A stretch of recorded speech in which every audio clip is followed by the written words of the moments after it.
So yeah, Seashell is our first non-Eurorack centric product. It's a self-contained desktop device that's a hybrid analog digital semi-modular synthesizer system. Yeah. So yeah, it's very much based on a lot of elements of modules we've done over the years. So it's kind of focused on being a complex oscillator in a box. So it's a couple of analog oscillators, analog wavefolder, analog filter, and extensive digital control. So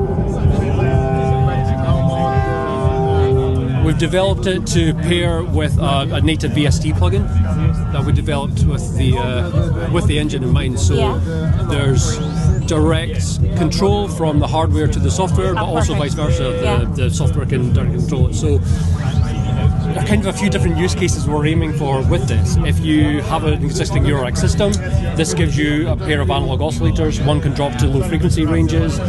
There's an envelope generator, there are parallel outputs at modular level, so it can patch and integrate natively with that system. But in the context of Ableton Live production or DAWs, it runs with its VST and duplicates the same workflow as a VST soft synth. So for any producers that use soft synths in their workflow, this will match that same approach, but it's actual analog circuitry that's then being bussed in with the option of going audio over USB. So the device itself is a class compliant sound card for audio and MIDI. So in this setup here, we've got the Seashell running on a MIDI channel, and that's got a, there we go. That's just coming back into an audio effects return. So we've got the audio on the MIDI channel with MIDI control going into the plugin, which is controlling the analog hardware. So it's a bit of a weird loop around, but it means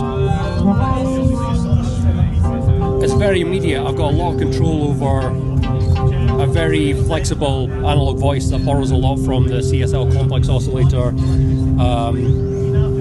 Yeah, that's kind of the top layer functionality we've built in, but the device itself can even be extended into more of a semi-modular workflow context, where we have a 4x4 matrix mixer that opens up access to an additional LFO modulator, external CV input, MIDI controls, and then this can target any of the digital parameters. So it means you can build a full patch, and this is just a virtual front end, so it's running entirely on the hardware itself. Cool. So it's there's a lot of depth for being able to curate larger performance contexts and then just run it small scale. Great, cool. Thank you so much. Thank you for coming.